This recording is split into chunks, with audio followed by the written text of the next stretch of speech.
तो नमस्कार, जय हिंद, हेलो एवरीवन, सलाम और सत श्री अकाल। शुरू करते हैं CSIR, नेट JRF के लिए और लर्निंग केमिस्ट्री के लिए, इनऑर्गेनिक केमिस्ट्री के लिए hydrogen bond and molecular forces का लेक्चर। बहुत इंटरेस्टिंग एरिया और जिसका वाइड एप्लीकेशन है। अगर ये H बॉन्ड नहीं होता तो आज अर्थ पर ये लाइफ पॉसिबल नहीं होती, क्योंकि H बॉन्ड नहीं होता तो वाटर नहीं होता, वाटर नहीं होता तो पॉसिबल नहीं होती। बोले कि सर H बॉन्ड होती और मॉलिक्यूलर फोर्सेस, वैंडरवाल फोर्सेस नहीं होते तो भी नहीं पॉसिबल होता। क्यों? ऑक्सीजन मॉलिक्यूल्स को कौन जोड़ता आपस में? उनका एसोसिएशन तो वैंडरवाल फोर्सेस की वजह से है ना। तो इसकी दुनिया काफी लंबी चौड़ी है, हमने पीछे भी काफी पढ़ाया इसके बारे में। हम लोग स्टार्ट कर रहे हैं आज H बॉन्ड के बारे में कुछ स्पेसिफिकली बात करना शुरू करते हैं। आइए सीखें हम लोग। सबसे पहली बात, ये कॉन्सेप्ट इंट्रोड्यूस किसने किया? जैसे ज्यादातर लोग जो जानते हैं वो जानते हैं कि लैटिमर ने इंट्रोड्यूस किया था हाइड्रोजन बॉन्ड को, लेकिन जी नहीं, इंट्रोड्यूस करवाया था पॉलिंग ने। पॉलिंग साहब बहुत महान साइंटिस्ट थे। 1905 में 1905 में उनका बर्थ हुआ था और 1995 बहुत रिसेंट उनकी डेथ हुई। पॉलिंग साहब का नाम केमिस्ट्री में बहुत इज्जत से लिया जाता है। उन्होंने हाइब्रिडाइजेशन जैसी चीजों का कॉन्सेप्ट दिया, जो नहीं है बट फिर भी है, हम सबके बीच है, जबकि हाइब्रिडाइजेशन होता नहीं है, फिर भी हम सबके बीच है। तो पॉलिंग साहब, और उनको दो बार नोबेल प्राइज मिला। आप एक बार उनकी जीवनी पढ़िए। और जो सेकेंड वर्ल्ड वॉर में जो आपका एटम बम बना था, उसके थियरी में पॉलिंग साहब का भी अच्छा खासा कॉन्सेप्ट है। आप पढ़ें विकिपीडिया पर पॉलिंग की जीवनी, या और भी जगहों पर अगर पॉलिंग का मिले। पॉलिंग साहब बहुत मजेदार इंसान थे। आइंस्टाइन फिजिक्स में जिस तरीके से काफी मजेदार रहे हैं, पॉलिंग साहब अपनी केमिस्ट्री में काफी ज्यादा मजेदार रहे हैं। ठीक है, आइए। तो सबसे पहले मैंने बोला कि concept initially theorized by Linus Pauling,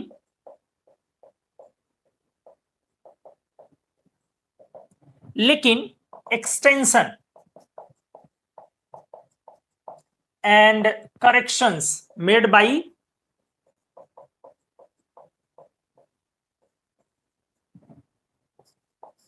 Latimer and रोडबोस,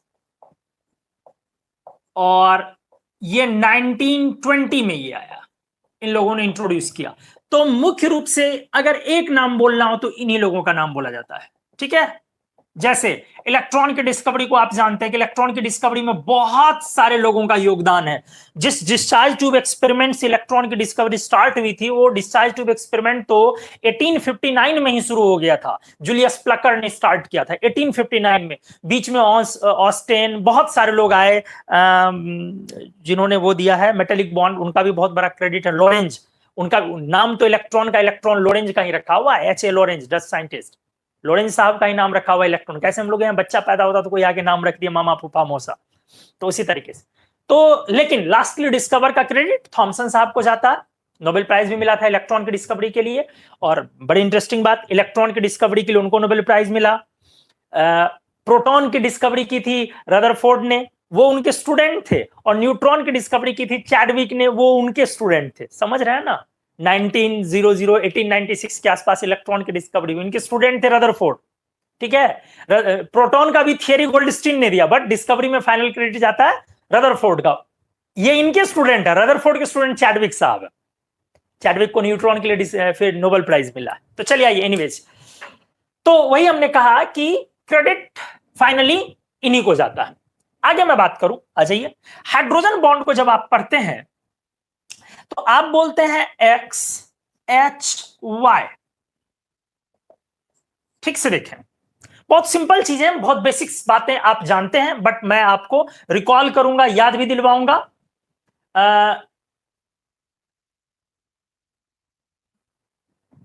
किन्होंने लिखा है, सर एक रिक्वेस्ट है आपसे, प्लीज आप एक बार अपने टीचिंग लाइफ की एक्सपीरियंस शेयर करें। अरे जानते हैं, वो बड़ी इंटरेस्टिंग है और कभी डिस्कस करूंगा, कभी शेयर करूंगा, किसी वीडियो में आएंगी चीजें। और मुझे भी सुन के कभी कभी पढ़ के, मतलब सोच के वो यकीन नहीं आता, बट बहुत सारी चीजें पब्लिकली नहीं बोल सकते, इसलिए बहुत आराम से नहीं करूंगा। कभी जब पर्सनल वीडियो कोई लूंगा तो उस समय मैं डिस्कस करूंगा, फिर आप हैरान हो जाएंगे और पता नहीं शायद पढ़ना भी हमसे छोड़ दें। तो आइए, XHY अच्छे से बने रहे, ध्यान से देखें। आप इसी बॉन्ड को हाइड्रोजन बॉन्ड बोलते हैं H से, कब? जब ये आपका एक हाई इलेक्ट्रोनेगेटिव एलिमेंट हो। अच्छे से देखते जाए, हमने बोला जब एक हाई इलेक्ट्रोनेगेटिव एलिमेंट हो, लेकिन आप एक पॉइंट जोड़ ले, ध्यान से सुने, हाई इलेक्ट्रोनेगेटिव एलिमेंट हो, EN लिखा मैंने, एलिमेंट हो और एक पॉइंट जोड़ ले, या ग्रुप हो, ग्रुप भी चल सकता है, जैसे fluorine, oxygen, nitrogen, CN group, sp carbon वगैरह वगैरह। क्योंकि आप जानते हैं sp कार्बन की इलेक्ट्रोनेगेटिविटी काफी अच्छी खासी होती है, 3.25 होती है। आते जाए, तो ये हाई इलेक्ट्रोनेगेटिव एलिमेंट और ग्रुप हो, और Y भी एक हाई इलेक्ट्रोनेगेटिव एलिमेंट हो, बट यहां भी एक पॉइंट जोड़ना है, स्मॉल साइज्ड जोड़ना बहुत जरूरी है,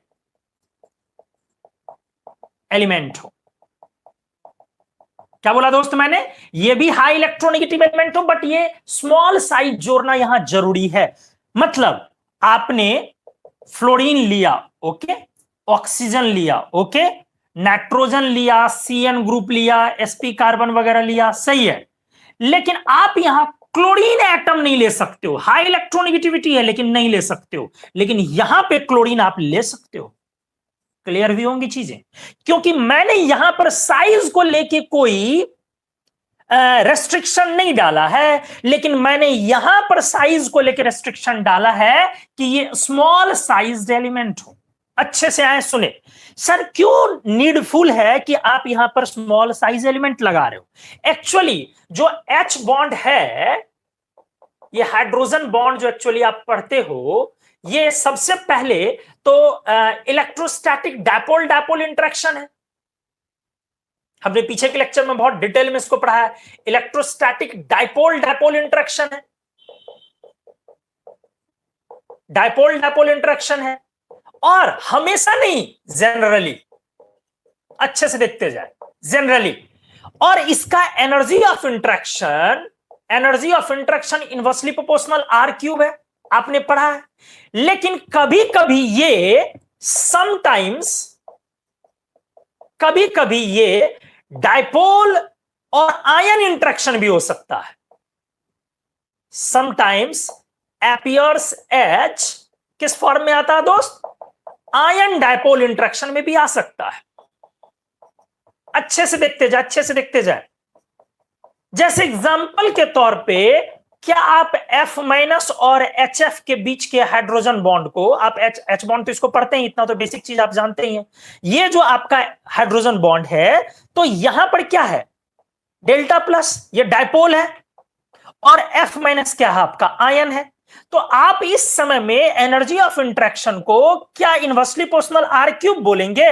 नहीं, energy of interaction inversely proportional R² हो जाए, आयन डायपोल के रेंज में चला जाएगा। आपको याद होगा मैंने करवाया था, ion 1/R, ion dipole 1/R²। Dipole दो तरह का होता है, अगर स्ट्रांग हुआ तो 1/R³, बट वीक हुआ तो 1/R6, जो चला जाता है वेंडरवाल फोर्स में। वीक डायपोल वेंडरवाल फोर्स बोला जाता है, जो इनवर्सली प्रोपोर्शनल 1/R⁶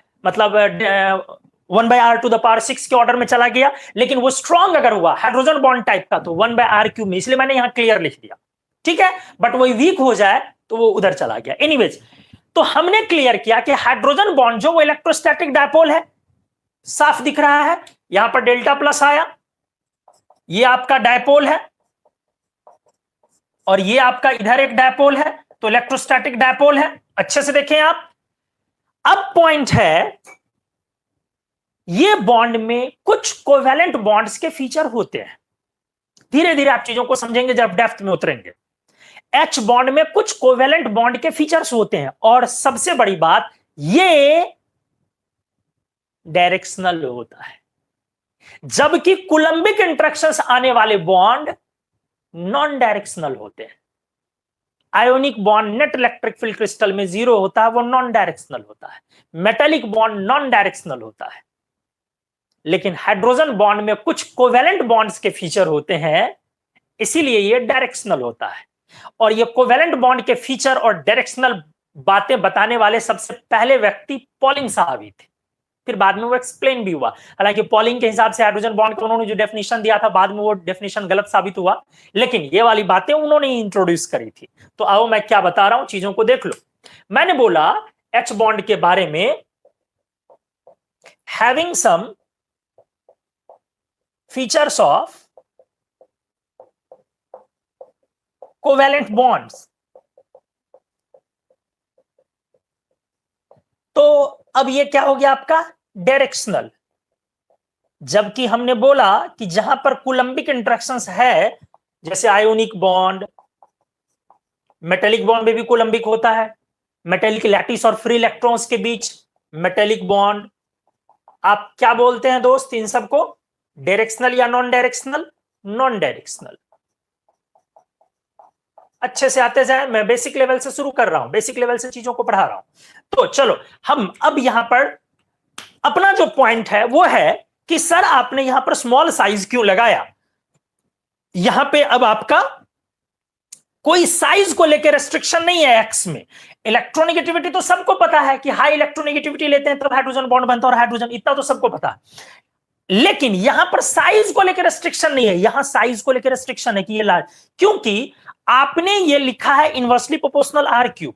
अगर आप सेकंड पीरियड के एलिमेंट से थर्ड पीरियड के एलिमेंट पर उतरेंगे तो आर बड़ा होगा, और क्यूब जब करेंगे तो उसकी वैल्यू और बहुत बड़ी हो जाएगी, काफी बड़ी हो जाएगी। तो उस केस में energy of interaction exponentially fall करेगा, काफी तेजी से गिरेगा, इसीलिए लार्ज साइज का एलिमेंट यहां अलाउड नहीं है। और सिंपली सोचे ना आप, और सिंपली सोचे ना, ये अगर हाइड्रोजन का पॉइंट है, ध्यान से मान लो कि ये पॉइंट है एच का, और अगर ये आपने स्मॉल साइज लिया तो ये पॉइंट है, लेकिन अगर ये एच का पॉइंट और आपने लार्ज साइज लिया तो न्यूक्लियस शिफ्ट कर जाएगा। आप समझ रहे ना, न्यूक्लियस शिफ्ट करेगा।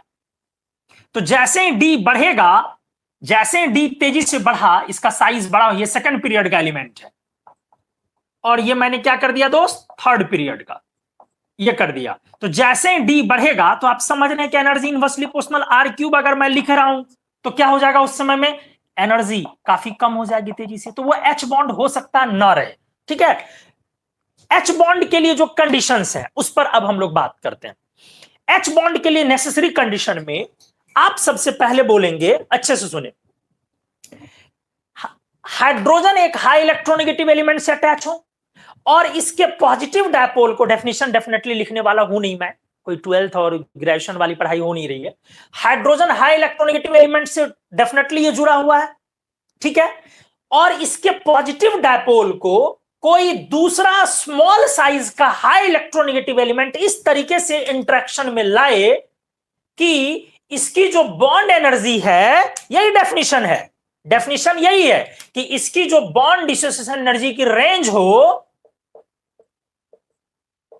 ये ध्यान से देखेंगे, ग्रेटर देन 0 टू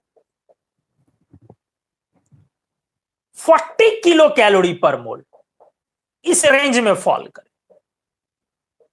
क्या बोला मैंने, greater than 0 to 40 kilocalorie per mole. Usually जब 12th वाले स्टूडेंट्स, आईआईटी नीट वाले स्टूडेंट और ग्रेजुएशन वाले स्टूडेंट पढ़ते हैं तो वो पढ़ते हैं 2 to 10 किलो कैलोरी पर मोल, 2 से 10 किलो कैलोरी पर मोल। उनके बुक और उनकी चीजों में यही रन करती है, क्योंकि वो एक्सेप्शनल एग्जांपल्स नहीं लेते हैं। तो किलोजूल में बोले तो वो लोग बोलते हैं 10 to 45 किलोजूल पर मोल, किलो कैलोरी में बोला तो 2 ये। बट हमने आपको बहुत अच्छे से सिखाया है, जंग मोहब्बत और इनऑर्गेनिक में सब जायज है। पीछे के लेक्चर्स में आपने पढ़ा कि कोवेलेंट बॉन्ड की बॉन्ड डिसोसिएशन एनर्जी का रेंज 200 to 450 होता है। क्या हमने 200 से कम वाला आपको नहीं दिखाया? याद करें, क्या हमने आपको 200 से कम वाला नहीं दिखाया? फ्लोरीन बहुत कॉमन एग्जांपल दिखाया, उससे काफी नीचे दिखाया। मैंने तो आपको 10 किलोजूल 15 किलोजूल पर मोल वाले रेंज का भी हमने आपको एग्जांपल दिखाया है, 3 किलो कैलोरी पर मोल वाला, याद करो, हमने वो भी आपको दिखाया, adduct formation, WCO whole fibre organ का एडक्ट फॉर्मेशन। तो एक्सेप्शनली लो भी गया। हीलियम का डायमर का भी हमने दिखाया, हालांकि वहां कोवेलेंट बॉन्ड नहीं था। एक्सेप्शनली लो भी जाता और एक्सेप्शनली हाई भी दिखाया हमने कि सिलिकॉन और फ्लोरीन के जो बॉन्ड्स होते हैं वो कार्बन फ्लोरीन के बॉन्ड से स्ट्रॉन्गर होते हैं। डायसिटिलीन के सीसी बॉन्ड, जिसको सबसे स्ट्रॉन्गेस्ट सिंगल बॉन्ड बोलते हैं, उससे भी सिलिकॉन और फ्लोरीन का बॉन्ड काफी स्ट्रॉन्ग, और 750 किलो जूल पर मोल तक का दिखाया, जिसमें ट्रिपल बॉन्ड होता है। बॉन्ड एनर्जी का रेंज 750 तो काफी ज्यादा है, जबकि रेंज में आप तो 450 बोलते हो। आयोनिक में तो कोई रेंज ही नहीं था। आयोनिक में तो हमने आपको दिखाया कि भाई लाख लाख किलो जूल पर मोल वाली लैटिस एनर्जी वाले भी होते हैं, और 500 वाले भी होते हैं, जितने में कोवेलेंट ना हो उतने वाले भी होते हैं। NaCl वगैरह से नीचे का RBBr CSI वगैरह टाइप का एग्जांपल हमने करके दिखाया। हर चीज में हमने एग्जांपल दिखाया आपको कि एक्सेप्शनली वीक और एक्सेप्शनली स्ट्रांग हो सकते हैं। तो हाइड्रोजन बॉन्ड में जनरल रेंज आप बच्चों को बोले 10 to 45, अगर बच्चे ग्रेजुएशन तक के हैं, बट मास्टर वाले बच्चे हैं, उससे सीनियर वाले बच्चे हैं, आप अगर खुद JRF की तैयारी कर रहे हैं तो कोई रेंज वेंज की बात ना करें, सीधे बोले कि वो 0 कैलोरी पर मोल से जस्ट बड़ा होना चाहिए, मतलब उसकी कुछ बॉन्ड एनर्जी होनी चाहिए। 0 से जस्ट बड़ा मतलब कुछ एनर्जी होनी चाहिए, और 40 किलो कैलोरी पर मोल। 40 को जरा देखें, मतलब 160 किलो जूल पर मोल से ऊपर चला गया। ये इतना ज्यादा, 160 तो कोवेलेंट बॉन्ड वाले का रेंज का एक बार हो जाता है क्या। F2 वगैरह का रेंज है 156, इतना है। तो range of bond distance energy ये। तो चलो आओ यहां पे मैं अब क्या बोल रहा हूं, क्या आप डेफिनेशन में बोल रहे हैं, hydrogen atom must be attached with, covalently attached with a high electronegative element, and the positive dipole of hydrogen atom should be coulombically interacted through another small sized high electronegative elements in such a way that energy of interaction ranges in between of 1 to 40 kilocalorie per मोल। ठीक है, और अगर बच्चे junior class के हैं तो 10 to 45 kilo joule पर मोल। अब इसी में स्मॉल साइज, मैं दो एलिमेंट को लेके क्लास करवाता हूं आपस में, एक नाइट्रोजन को और एक क्लोरीन को, क्योंकि इन दोनों की इलेक्ट्रोनेगेटिविटी सेम है। ठीक है, हमने डेफिनेशन कर दिया। ठीक है, हाइड्रोजन बॉन्ड्स को आगे लिखने वाले हम लोग 3 कैटेगरी में बांट लेंगे, वीक, मॉडरेट और स्ट्रॉन्ग, 3 कैटेगरी में बांट लेंगे। लेकिन चलिए फिलहाल यहां पे मैंने बोला कि अब मैं अगले पेज में क्या करने वाला हूं, यहां पर अगर स्मॉल और लार्ज अगर लूं तो क्या डिफरेंस होगा, इसीलिए एक केस में यहां नाइट्रोजन लेता हूं और दूसरे केस में यहां क्लोरीन लेता हूं, और फिर देखता हूं कि क्या ये चेंजेस आते हैं, मतलब क्यों लार्ज हम लोग अवॉइड कर रहे हैं। थियोरेटिकली तो क्लियर है कि अगर आप लार्ज लेंगे तो डिस्टेंस बड़ा होगा, क्यूब करेंगे तो और बड़ा होगा, इनवर्स करेंगे तो काफी छोटा होगा, इतना छोटा कि वो बहुत लो बॉन्ड डिस्टेंस एनर्जी में फॉल कर जाए। ठीक है, जनरली। चलो आ जाओ, तो इस पेज का स्क्रीनशॉट लें, नेक्स्ट पेज में मैं एग्जांपल के थ्रू क्लियर करता हूं चीजों को, प्लीज।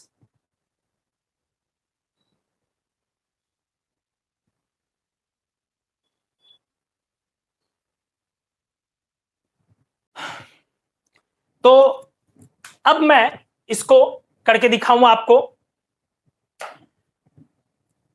एक एग्जांपल लेता हूं, आप NH3 इंटरेक्शन बोलते हैं। ठीक है, डेफिनेटली आप सबको पता है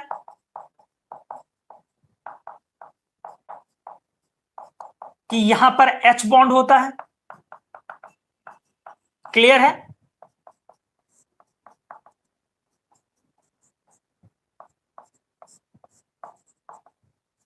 सही है, यहां H बॉन्ड है ये,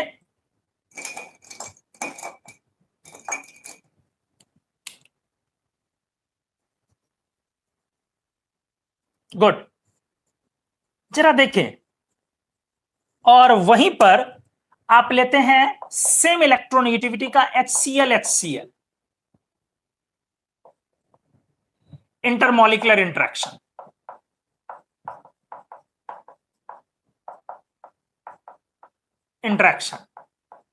ध्यान से देखिए, आप इसको डाइपोल डाइपोल बोलते हो दोस्त, क्या बोलोगे, डाइपोल डाइपोल बोलोगे, H बॉन्ड नहीं बोलोगे। क्यों, जरा सोचो, क्यों, जरा सोचो। सारा खेल बॉन्ड एनर्जी के रेंज का है, ये जो इंटरेक्शन एनर्जी के रेंज का है। ठीक है, ध्यान से, आप इसको बोलते हैं डायपोल डायपोल, एच बॉन्ड इस बार नहीं बोला, क्योंकि क्योंकि यहां पर आपकी बॉन्ड एनर्जी है और यहां पर जो है वो है 13 किलोजूल पर मोल और ये है 7 किलोजूल पर मोल। अब क्या है, इसीलिए बच्चों को सिखा दिया गया कि range of bond distribution energy बोल लो, H bond bond distribution energy बोल दो 10 टू, ध्यान से 10 टू 45 किलोजूल पर मोल। अच्छे से मेरी बात को सुने, या 2 से 10 किलो कैलोरी पर मोल। ऐसे बच्चों को सिखाया ताकि कंफ्यूजन ना हो, कि बच्चे हल्ला ना करें, बच्चे हल्ला ना करें कि भाई सर यहां पर भी तो वही इलेक्ट्रोनेगेटिविटी है 3.0, तो यहां पर एच बॉन्ड आपने क्यों बोला, वहां पे एच बॉन्ड क्यों बोला।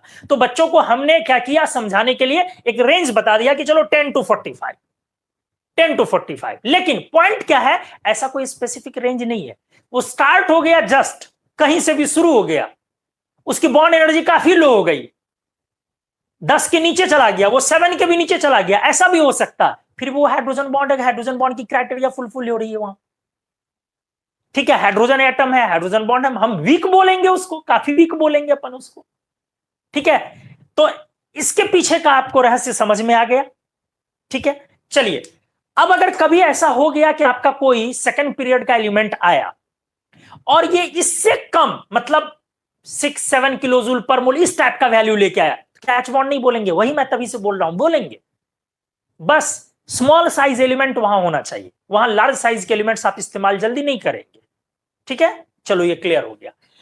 तो ये काफी याद रखने वाला पॉइंट है, ये याद रखा करें हमेशा, और रेफरेंस दे बच्चों को, खुद भी याद रखें और रेफरेंस भी लोगों को दें।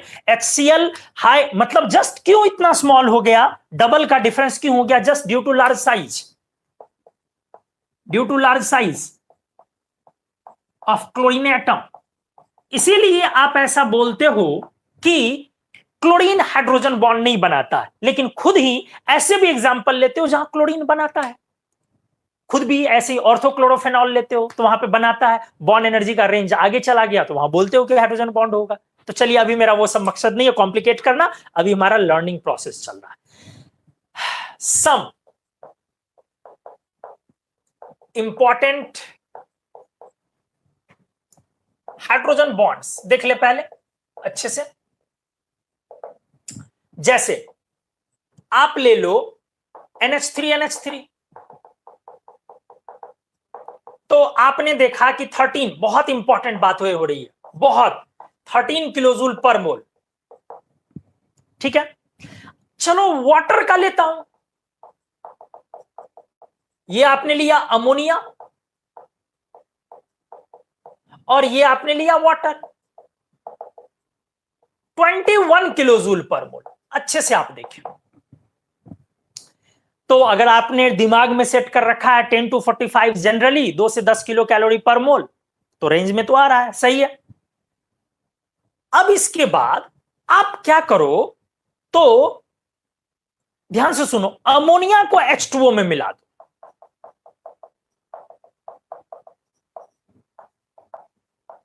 आराम से सीखिएगा अमोनिया वाटर इंटरेक्शन।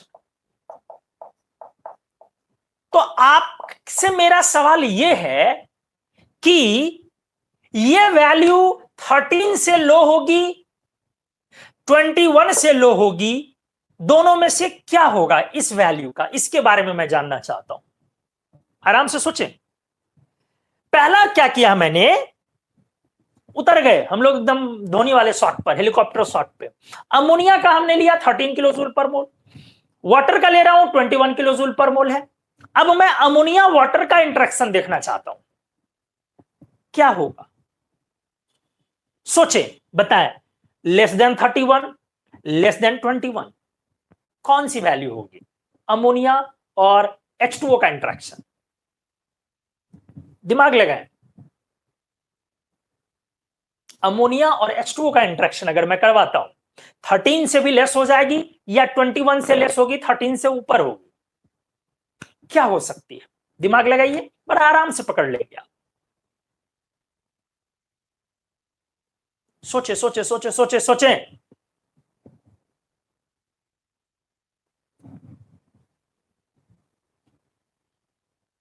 13 से लो या 21 से लो और 13 से अब।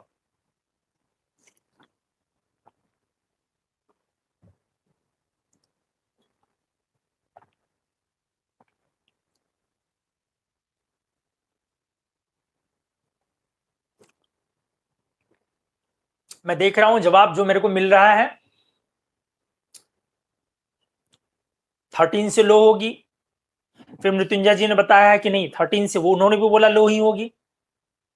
अमोनिया में H2O मिला है मैंने, तो सोच ले आप, अमोनिया अमोनिया का मैंने बताया 13 है और H2O का मैंने बोला 21 है। अरुण जी ने बोला 13 से ज्यादा बट 21 से लो होगी। कृतिका ने बताया 21 से लो होगी। सूरज ने बताया 21 से लो होगी। मतलब इन लोगों का कहना 13 से ज्यादा होगा और 21 से लो होगी। ज्यादातर लोग, अविनाश का कहना 13 से ऊपर, मतलब 21 से लो और 13 से ऊपर। देखिए इंट्रैक्शन को लेस देन 21, चित्रा ने बताया लेस देन 21। वेरी गुड, बहुत अच्छा आप रिप्लाई कर रहे हैं आप सभी लोग।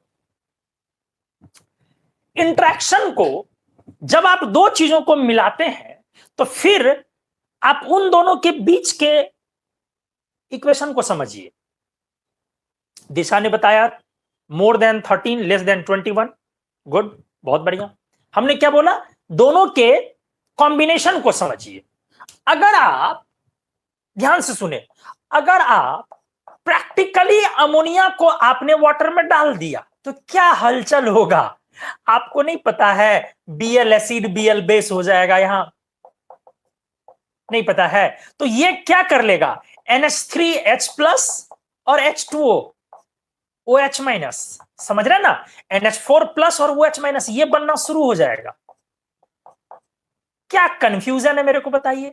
और जैसे ही ये आ गया तो अब इससे वाटर जुटेगा दोस्त, अब इससे वाटर जुटेगा दोस्त, तो ये आयन डायपोल हो जाएगा ना, आयन डायपोल हो जाएगा ना। तो दोस्त इसका सही आंसर होगा मोर देन 21 किलोजूल पर मोल। प्रैक्टिकल वैल्यू 29 किलोजूल पर मोल बताता है।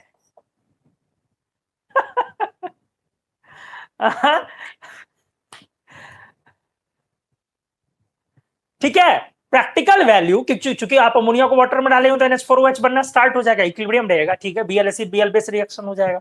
मतलब उसमें हालांकि कंसंट्रेशन पर डिपेंड करेगा, बट उससे क्या मतलब है, मैंने ये बोला कि अगर आप अमोनिया और H2O का इक्विमोलर मिक्सचर रेडी करते हैं तो उस केस में आपका ये चीज 29 किलोजूल पर मोल चला गया, क्योंकि आयन डायपोल इंटरेक्शन अंदर में आने स्टार्ट हो गए। तो दिमाग की खिड़की खोल करके बच्चों को पढ़ाया कीजिए, ठीक है। इनऑर्गेनिक थियोरेटिकल सब्जेक्ट नहीं है, एक्सपेरिमेंटल सब्जेक्ट है। तो एक्सपेरिमेंट के हिसाब से बच्चों को समझाए कि इसको इसमें डालोगे तो क्या होगा। सोडियम का नेचर हर किसी को पता है, सोडियम क्लोरीन का नेचर हर किसी को पता है, सोडियम क्लोराइड का नेचर हर किसी को पता है। सोडियम इनफ्लेमेबल ज्वलनशील element, chlorine deadly poisonous, sodium chloride combine हुआ प्रिजर्वेटिव है। तो कॉम्बिनेशन तो मैटर करता है ना आप सोडियम रख सकते हैं हाथ में, ना आप क्लोरीन रख सकते हैं, और सोडियम क्लोराइड प्रिजर्वेटिव। तो दिमाग में तो ये समझना पड़ेगा। हाइड्रोजन हाईली इन्फ्लेमेबल, जलना चाहता है, ऑक्सीजन जलाना चाहता है, पानी बुझाना चाहता है। तो इक्वेशन है वो समझना होगा हमेशा, आप अप्रोच लो, कोई बड़ा रॉकेट साइंस इसमें है नहीं, ठीक है। तो नेक्स्ट एग्जांपल, उम्मीद है आपको ये समझ में आया होगा। मैंने दो तीन अच्छा एग्जांपल यहां लिया है। NH3 का इंट्रैक्शन दिखाया 13 किलोजूल पर मोल, H2 का दिखाया 21, अमोनिया H2O का दिखाया 29। और आप जानना चाहते हैं तो जानिए, आप ये देखें फिर। अच्छा चलो आप HCl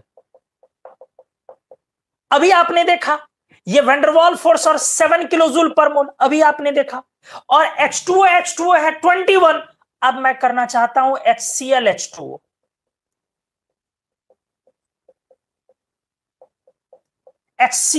इंट्रैक्शन। अब जरा सोचे, नेक्स्ट पेज में मैं इसको डिस्कस कर रहा हूं। अब फिर आप दिमाग लगा ले, फिर दिमाग लगा लें कि HCl H2O का इंट्रैक्शन होगा तो क्या हो रहा होगा।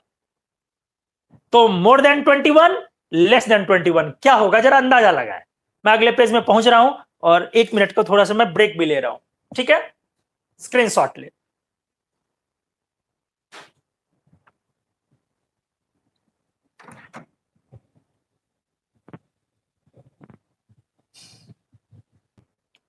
तो हमने बोला कि HCl और H2O का इंट्रैक्शन हमने आपसे पूछा। देखिए बात बहुत साफ है, अगर सॉल्यूशन बोले तो HCl जब वाटर में गया, ये स्ट्रॉन्ग एसिड है, इसका आयोनाइजेशन स्टार्ट हो जाएगा, तो H प्लस और H2O का इंट्रैक्शन आएगा और Cl माइनस और H2O का इंट्रैक्शन आएगा। Once again ion dipole interaction start हो जाएगा। क्लियर है? मतलब दोस्त क्या हुआ, इसका मतलब HCl इंट्रैक्शन से स्ट्रॉन्ग हुआ H2O और इससे स्ट्रॉन्ग हुआ HCl H2O। प्रैक्टिकली आप जाने कि Cl माइनस और H2O के बीच का जो आयन डायपोल इंट्रैक्शन है भाई साहब, ये 15 किलो कैलोरी पर मोल का है। समझ रहे हैं? मतलब अप्रॉक्स 65 किलो जूल पर मोल का है। तो क्या आप इसको H बॉन्ड नहीं बोलेंगे? डेफिनेटली H बॉन्ड बोला जाएगा, क्योंकि O से आपका H अटैच है डेल्टा प्लस, और यहां आपका Cl माइनस है, और ये जो अपनी बॉन्ड एनर्जी है ये काफी ज्यादा है, ये वेरी हाई है with respect to secondary bonding forces. जो सेकेंडरी बॉन्डिंग के फोर्सेज होने चाहिए उसके रिस्पेक्ट से। तो चलिए आइए, हमने आपको ये इंट्रैक्शन समझाया, हमने बोला कि इंट्रैक्शन पर इसलिए पकड़ बनाए। तो आप हाइड्रोजन बॉन्ड्स को 3 तरीके का बोल लो। पहला टाइप वीक, कौन सा? Weak hydrogen bonds. दूसरा टाइप मॉडरेट स्ट्रेंथ का बोल लो, मॉडरेट। और तीसरा स्ट्रॉन्ग हाइड्रोजन बॉन्ड्स। अगर आपका 5 किलो कैलोरी पर मोल तक गया तो आप वीक लिखें, लेकिन अगर 5 से 15 में गया तो आप मॉडरेट लिखें, और अगर 15 से 40 गया तब आप स्ट्रॉन्ग बोले। अब आप समझ रहे हैं कि बच्चों को जो आमतौर पे सिखाया जा रहा है वो जनरल हाइड्रोजन बॉन्ड का केस है, वो यही है। जनरल हाइड्रोजन बॉन्ड का केस यही है, लेकिन अब मैंने क्लियर किया कि कुछ इससे पीछे भी जा सकते हैं और कुछ इससे आगे भी जा सकते हैं। एग्जाम्पल में क्या अभी आपने अमोनिया अमोनिया नहीं देखा? कितना था? 13 किलो जूल पर मोल। तो 5 तो 20 से ज्यादा होता है, उससे नीचे चला गया। क्या एग्जाम्पल में आप इसके एग्जाम्पल में मॉडरेट वाले में 15 किलो कैलोरी पर मोल, मॉडरेट वाले में क्या अभी अभी आपने देखा 15 कैलोरी पर मोल Cl माइनस H2O होगा ना? ये सब जनरल केस तो इसी में आ जाएगा। स्ट्रॉन्ग वाले का एग्जाम्पल F माइनस HF। ध्यान से, कितना? डबल 30। जरा ध्यान दे, एक बार फिर से मैं यहां पे डिफरेंशिएट करके दिखा रहा हूं। मैंने बोला कि अगर आप Cl माइनस ले जो काफी बड़ा है, यहां से अगर आप H2O का इंट्रैक्शन करें तो क्या बोला मैंने दोस्त? ये कितना स्ट्रेंथ बोला? मैंने बोला 15 किलो कैलोरी पर मोल। साइज का अंतर देखो, अगर आप F माइनस लेते हो जो काफी छोटा है इसके रिस्पेक्ट में, जानते हो ये 1.37 एंगस्ट्रॉम होता है इसका साइज, और इसका साइज 1.8 एंगस्ट्रॉम बोलते हो, तो काफी छोटा है। अगर इसका आप HF से इंट्रैक्शन करवा रहे हैं, अब जरा ध्यान दे, सॉरी H2O से सॉरी H2O, इस तरफ मैंने वही चीजें रखी है, अगर आप ये इंट्रैक्शन की बात करें तो सीधा डबल हो गया, मतलब 120 से ऊपर 125 किलो जूल पर मोल के अप्रॉक्स। भाई साहब क्या है ये, जरा समझें। इससे आप अपना अनुमान बेटर करें। तो हाइड्रोजन बॉन्ड को हमने 3 कैटेगरी में इस तरीके से लिया, वीक, मॉडरेट और स्ट्रॉन्ग। जो जनरल बच्चों को पढ़ने वाला हाइड्रोजन बॉन्ड है मॉडरेट है। कोई इसका पर्टिकुलर डेफिनेशन नहीं है कि वीक में यही बोला जाए, मॉडरेट में वही बोला जाए, स्ट्रॉन्ग में वही बोला जाए। आप थोड़ा मोड़ा चेंज कर लेंगे क्या जाएगा, कोई डेफिनेशन तो है नहीं। कोई मॉडरेट को 5 से 15 ना बोल करके 2 से 10 बोल ले, क्या जाएगा, 2-4 किलो कैलोरी पर मोल ऊपर नीचे चले जाएंगे तो ठीक है। लेकिन एक स्पेसिफाइड जो जर्नल्स कहते हैं बहुत सारे साइंटिस्ट के, उस जर्नल्स के अकॉर्डिंग मैंने क्लासिफाई किया कि 5 किलो कैलोरी पर मोल के नीचे रहे। जैसे आप याद करें, आप अमोनिया में क्या बोलते हैं वीक हाइड्रोजन बॉन्ड, सोचे। और वाटर में क्या बोलते हैं, स्ट्रॉन्ग हाइड्रोजन बॉन्ड। तो मैंने इसीलिए 5 बाउंड्री लिखा है कि वाटर का हाइड्रोजन बॉन्ड 21 किलोजूल पर मोल में है, तो इसीलिए मैंने अप्रॉक्स 5 लिखा वहां, और ये 5 से लेस लिखा ताकि अमोनिया वगैरह को आप वीक बता सके, अमाइड वगैरह को आप वीक बता सके। क्लियर हुई अब चीजें। और हमने आपको स्ट्रॉन्ग में 15 से ऊपर क्यों लिया, ये भी जरा सोचो। क्योंकि जब तक एनायन नहीं आएगा ना, तब तक वो वाला आना जनरली पॉसिबल नहीं है। देखिए, आप एनायन लिया हमने, तब वो वाला रेंज शुरू हुआ। समझ रहे हैं चीजों को। तो जब एनायन लेंगे तो आयन डायपोल इंटरेक्शन हो जाएगा। तो हाइड्रोजन बॉन्ड का जो बेसिक डेफिनेशन था इलेक्ट्रोस्टैटिक डायपोल डायपोल इंटरेक्शन, उससे फिर वो बाहर हो जाएगा। बोलेंगे एच बॉन्ड, कोई दो राय नहीं है। बोलेंगे एच बॉन्ड, कोई दो राय नहीं है, क्योंकि डेफिनेशन तो कोई चीज का परफेक्ट होता नहीं है। क्या आप F- और H2O के बीच के हाइड्रोजन बॉन्ड को हाइड्रोजन बॉन्ड नहीं बोलेंगे? आप ही सोचे, HF को पानी में डुबो दे तो आप नहीं बोलेंगे क्या कि हाइड्रोजन बॉन्ड है HF के बीच और वाटर के बीच? अगर आप हाइड्रोजन बॉन्ड को स्ट्रिक्टली डिफाइन कर देते हैं कि it is Coulombic dipole dipole interaction, electrostatic dipole dipole interaction, तो मेरे को बताइए HF को वाटर में डालेंगे तो कौन गधा बोलेगा कि वहां आयन डायपोल नहीं बनेगा? कौन बोलेगा बताओ? अगर डाइल्यूट रखोगे तो हाइड्रोनियम आयन आएगा, कंसंट्रेट रखोगे तो HF2 माइनस HF2 प्लस आ जाएगा, मतलब प्योर लिक्विड फॉर्म अगर ऑलमोस्ट रखोगे तो खैर उस पर बाद में बातें होंगी। लेकिन मेरे कहने का मतलब क्या हुआ, स्ट्रिक्ट कोई डेफिनेशन नहीं है कि hydrogen bond dipole dipole interaction होगा। बच्चों को समझाना अलग चीज है और आप टीचर हैं, समझना अलग चीज है। आप JRF स्टूडेंट है, समझना अलग चीज। इसका कोई परफेक्ट डेफिनेशन नहीं हो सकता है। वीक और स्ट्रॉन्ग कुछ भी हो सकता है, किसी भी तरीके का। यहां पर आप टिके नहीं रह सकते कि डायपोल डायपोल ही हो।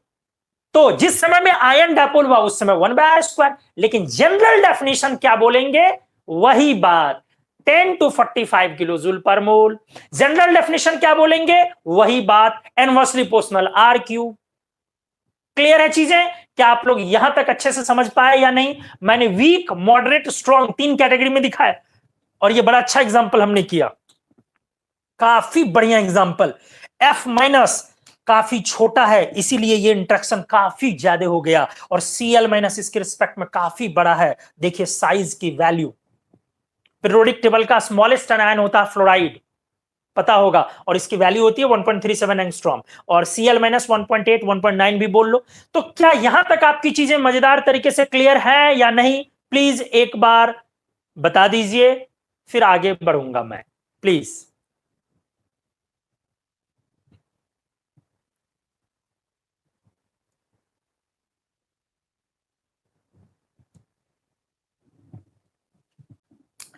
तो हमने आपको इस तरीके से क्लासिफाई किया कि वीक, स्ट्रॉन्ग और मॉडरेट 3 कैरेक्टर में। अब आइए मैं स्ट्रेंथ पर बात करता हूं, ध्यान से देखें। स्ट्रेंथ ऑफ हाइड्रोजन बॉन्ड, अच्छे से देखें चीजों को।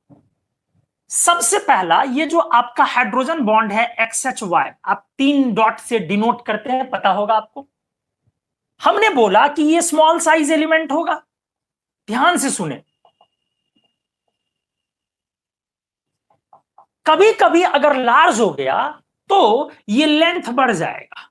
तो ये जो डिस्टेंस है H2Y, जानते हैं ये 150 टू 200 पिकोमीटर के रेंज में। बड़ा इंपॉर्टेंट बात मैंने बोला, बहुत इंपॉर्टेंट, अच्छे से देख ले। जैसे हमने इसके लिए बॉन्ड डिसोसिएशन एनर्जी का रेंज तैयार किया, तो वैसे इसके बॉन्ड लेंथ का भी मैंने रेंज तैयार किया। क्या तैयार किया? आमतौर पे ये नहीं पता होगा, मैं गारंटी के साथ कह सकता हूं। आप हाइड्रोजन बॉन्ड के बॉन्ड लेंथ का आपको रेंज आइडिया नहीं होगा, बहुत यदि किन्हीं को है तो वो हेड्स ऑफ। अगर किसी को हाइड्रोजन बॉन्ड के बॉन्ड लेंथ का रेंज पता है तो हेड्स ऑफ, एकदम वाकई हेड्स ऑफ। तो इसके बॉन्ड लेंथ का जो रेंज है वो है 150 टू 200। चलिए मैं आपको दिखाता हूं। जैसे कोई एग्जांपल लो, सबसे छोटा वाला लेके दिखाऊं, HF, क्योंकि फ्लोरीन तो स्मॉलेस्ट एटम है। सोचो जरा, सोचो सोचो सोचो, ये तो स्मॉलेस्ट एलिमेंट है ना, तो जितना साइज बड़ा होगा स्मॉलेस्ट साइज है आफ्टर हाइड्रोजन। तो इसका मतलब ये क्या है, सबसे छोटा बॉन्ड लेंथ है। तो अभी ये है 155 पिकोमीटर, इसीलिए रेंज में 150 ना लिख करके 155 भी लिख देना तो कोई दिक्कत नहीं है, क्योंकि फ्लोरीन से तो छोटा कोई साइज नहीं हो सकता है, बहुत प्रैक्टिकल सी बात है। तो इससे छोटा बॉन्ड लेंथ हाइड्रोजन बॉन्ड का तो पॉसिबल ही नहीं। ठीक है, तो 155 लिखना और अच्छा है, अगर आप लिखे तो और परफेक्ट है। अगर जनरल याद रखना चाहते तो 160 बोल दे। से 200 वाले के रेंज में भी एक आध एग्जांपल कोई ले लो। H2O वाटर ले लो, OH, H, ये वाली 197 पिकोमीटर। तो ये हमने ऑक्सीजन लिया। अगर कोई ऐसा ले जो कि ऑक्सीजन से बड़ा हो, नाइट्रोजन ले तो थोड़ा और साइज इलोंगेट हो जाएगा। इसीलिए हमने 155 टू 200 पिकोमीटर का एक रेंज दिया। किसका? इसके बॉन्ड लेंथ का। आ जाए अच्छे से। अब यहां पर ये आपकी हाई इलेक्ट्रोनेगेटिव एलिमेंट है और ये डेल्टा प्लस है। स्ट्रेंथ ऑफ हाइड्रोजन सबसे पहला प्राइमरीली डिपेंड इस पर करेगा कि directly proportional to electronegativity of X. ध्यान से सुने, definitely directly proportional to electronegativity of Y भी, लेकिन इन दोनों में इलेक्ट्रोनेगेटिविटी एक्स की ज्यादा हो वाई से, यह ज्यादा इंपॉर्टेंट है। मतलब फॉर बेटर स्ट्रेंथ, अच्छे से आप देख लें, फॉर बेटर स्ट्रेंथ। सर क्या बोला आपने, एक बार और इलेबोरेट कर लो। चलो मैं एक बार और इलेबोरेट कर ले रहा हूं, अच्छे से देखो बढ़िया से। मैंने बोला बॉन्ड लेंथ की तो चर्चा मैंने कर दी, और बॉन्ड लेंथ लगे हाथ मैंने दिखा भी दिया। और ये याद रहना जरूरी यार, HF का हाइड्रोजन बॉन्ड का बॉन्ड लेंथ कैसे याद नहीं रखोगे? आइस का तो, वाटर का तो सबको याद होता है। आइस का तो हाइड्रोजन बॉन्ड सबको याद रहता है कि सर वो 1.97 197 पे नहीं, कुछ तो किसी को 200 याद कर लेता है। लेकिन HF का भी याद रखना उतना इंपॉर्टेंट है। HF H2O से तो खेलते हैं अपन इनऑर्गेनिक में दिन रात, तो ये वाला याद रखना बेहद जरूरी है। 155 हमने बता दिया और आज के बाद भूलना नहीं है इसको। अब आ जाओ, मैंने बोला कि ये कुलंबिक इंटरेक्शन है, ये दोस्त कुलंबिक इंटरेक्शन है। ये इंटरेक्शन तब स्ट्रांग होगा जब चार्ज का मैग्नीट्यूड ज्यादा होगा दोनों पर। चार्ज का जब मैग्नीट्यूड ज्यादा होगा दोनों पर, चार्ज का मैग्नीट्यूड तब ज्यादा होगा जब ये ऑटोमेटिकली मोर इलेक्ट्रोनेगेटिव एलिमेंट होगा। और यहां चार्ज का मैग्नीट्यूड तब ज्यादा होगा जब ये मोर इलेक्ट्रोनेगेटिव एलिमेंट होगा। तो लेकिन अब इन दोनों में भी हाइड्रोजन बॉन्ड में सबसे जो मुश्किल काम है वो है इस पर पॉजिटिव चार्ज लाना, और ये इसके बस में नहीं है, वो इसके इफेक्ट में है, और ये डिस्टेंस इफेक्ट दिखा रहा है। इसीलिए इसकी इलेक्ट्रोनेगेटिविटी इसके रिस्पेक्ट में हाई हो, ये मस्ट है। फिर से रिपीट कर रहा हूं, मैंने बोला देखिए एक्स की भी इलेक्ट्रोनेगेटिविटी ज्यादा चाहिए, वाई की भी इलेक्ट्रोनेगेटिविटी चाहिए, लेकिन ज्यादा स्ट्रेंथ के लिए एक्स की इलेक्ट्रोनेगेटिविटी वाई से और ज्यादा चाहिए। क्यों? क्योंकि सिचुएशन को समझिए, एक्स का काम डायरेक्ट अटैच नहीं होना है। हाइड्रोजन बॉन्ड तो ये है, ये तो है नहीं, ये है H बॉन्ड, तो एक्स डायरेक्ट इन्वॉल्व तो हो नहीं रहा है, लेकिन एक्स क्या इफेक्ट H पर पहुंच रहा है, और ये डिस्टेंस इफेक्ट होता है। इलेक्ट्रोनेगेटिविटी का इफेक्ट क्या होता है, जितनी दूरी बढ़ते जाओ उतना इफेक्ट उसका कम होता है। तो एक्स को डायरेक्टली पार्टिसिपेट करना नहीं है, एक्स को करना क्या है कि वो हाइड्रोजन पर पॉजिटिव चार्ज लाए, और ये पॉजिटिव चार्ज ज्यादा तब होगा मैग्नीट्यूड जब इसकी इलेक्ट्रोनेगेटिविटी ज्यादा हो। इसीलिए यह जरूरी है कि एक्स की इलेक्ट्रोनेगेटिविटी वाई के बराबर या वाई से ज्यादा हो, ज्यादा स्ट्रेंथ के लिए। मतलब अगर आपसे एग्जांपल में ऐसे बोला जाए,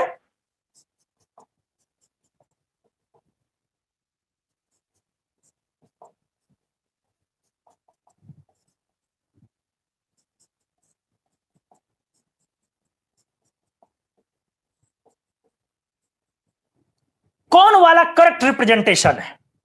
कौन वाला दोनों में से करेक्ट रिप्रेजेंटेशन है? ध्यान से सोचे। तो हमने बोला H जिससे कोवेलेंटली अटैच रहे उसकी इलेक्ट्रोनेगेटिविटी उससे ज्यादा हो, तो X, ध्यान से सुनो, H जिससे कोवेलेंटली अटैच है वो ये है, X यहां पर ये है और यहां पर X ये है। तो हमने बोला कि इलेक्ट्रोनेगेटिविटी X की Y से ज्यादा चाहिए, X की Y से ज्यादा चाहिए, इसका मतलब ये करेक्ट है, ये करेक्ट रिप्रेजेंटेशन है, ये करेक्ट रिप्रेजेंटेशन है और ये इनकरेक्ट रिप्रेजेंटेशन है। क्या समझ में आया? अब अच्छे से चीजें क्लियर हुई आपकी? बताइए एक बार प्लीज, क्लियर है? समझे इस चीज को? और ये क्या आपका क्लियर हुआ कि क्यों ये जरूरी है कि X ज्यादा इलेक्ट्रोनेगेटिव हो Y से? मैं ये समझा रहा था क्यों ये जरूरी है कि X ज्यादा इलेक्ट्रोनेगेटिव हो Y से। क्या क्लियर हुआ आपका? प्लीज बताएं। अब इसके बाद आ जाइए। तो इलेक्ट्रोनेगेटिविटी को हमने डिस्कस किया। अब रहा सवाल, सर साइज के बारे में भी बता ले। ध्यान से, X के साइज से तो लेना देना है नहीं क्योंकि स्मॉल लार्ज कुछ भी चल सकता है। साइज तो अपना क्या है? Y का। तो आपको यहां लिखना चाहिए इनवर्सली प्रोपोर्शनल साइज Y का। आपको लिखना चाहिए, ध्यान से सुनिए, Y पर, अच्छा चलो इसको एप्लीकेशन के थ्रू मैं दिखा देता हूं, नेगेटिव पॉजिटिव हर तरह का चार्ज वगैरह वगैरह, Y का साइज क्या चाहिए? छोटा। आ जाओ, मैं अब example strength of hydrogen bond पर कुछ ले रहा हूं। पहला नंबर एग्जांपल, अच्छे से देखें, फर्स्ट नंबर एग्जांपल, गुड, चलिए आइए फर्स्ट नंबर एग्जांपल ले आओ। HF, H2O, NH3, H2O2, समझते जाए। इनमें मैं डिस्कस करना चाहता हूं relative strength of hydrogen bond. आपको समझना पड़ेगा अच्छे से। मैं डिस्कस करना चाहता हूं relative strength of hydrogen bond HF, H2O, NH3 और H2O2 में, ठीक है? इलेक्ट्रोनेगेटिविटी के हिसाब से पता चल रहा है कि HF ज्यादा है इन दोनों की बारी और सबसे पीछे है NH3।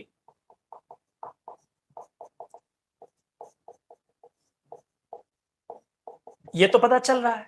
मतलब असली लड़ाई इन दोनों में है कि इन दोनों में क्या होगा, दोनों का स्ट्रक्चर ड्रॉ करें।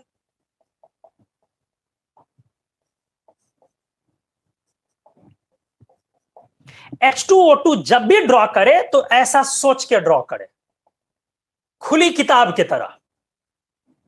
जब भी आप H2O2 ड्रॉ करें तो ऐसा सोच के ही ड्रॉ करें, ओपन बुक लाइक स्ट्रक्चर, हमेशा खुली किताब की तरह। अपने हाथों को एकदम स्केच करें उसी फॉर्म में। किताब खुली है 111 डिग्री 30 मिनट पर, मतलब एक जो बुक है आपका, बुक, तो बुक को आप फोल्ड करें, ऐसे इमेजिन करें जैसे मान ले मैं कोई सामने बुक लेके दिखाता हूं।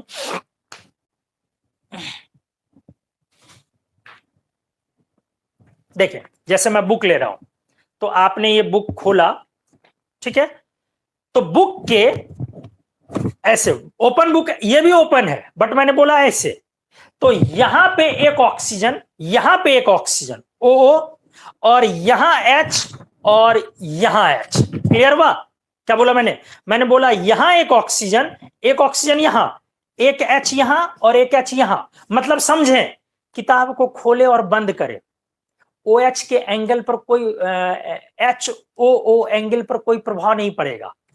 HOOH, ध्यान से देख रहे हैं, ये वाला बॉन्ड एंगल है, यहां क्या है O, यहां क्या है H, यहां क्या है O।